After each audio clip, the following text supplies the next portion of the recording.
And we have some singers who are coming today to sing the national anthems.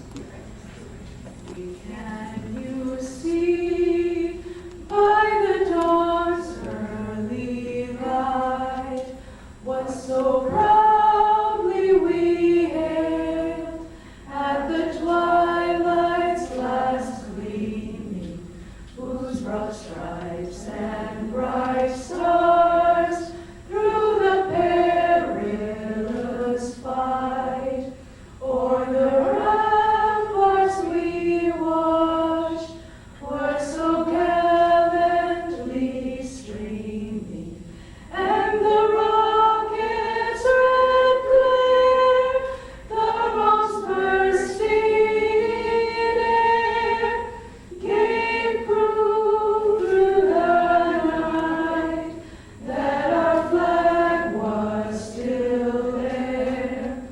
Oh, say does that star-spangled banner yet wave o'er the land of the free and the home of the brave? Bayang magiliw, perlas ng silanganan, alab ng puso, sa dibdib mo'y buhay. Lupang hinirang, duyat ka ng magiging, sa manlulubi, di ka masisil, sa dagat at bundok, sa simoy at sa langit mong bukaw. May ilagang tula at awit sa paglayang minamahal, ang kisap ng watawat mo'y tagumpay na nagninig, ang bituin at araw niya kailan pa may magdidilig. Lupa ng araw ng buwan at ipagsinta, buhay ay langit sa piling mo. Aming ligaya na pag may makaakit, ang mamatay nagdahil sa'yo. Please stand for the declaration.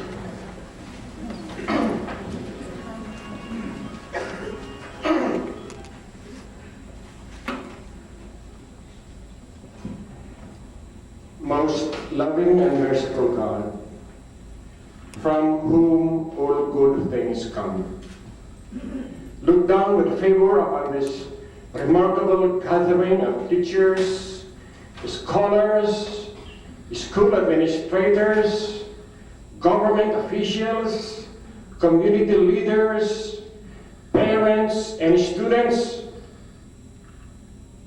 who for the next 3 days will meet with one common purpose in mind: to help preserve the Filipino identity through the preservation of the Filipino language and culture.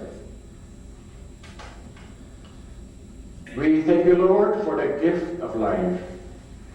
We thank you for the love, for your love and for the love of our family and friends. But especially today, Lord, we thank you for giving us a chance, we Filipinos coming from all over the world, to meet in an occasion like this, to discuss issues related with our own identity as Filipinos, and once again feel the fervor of what it is to be a Filipino.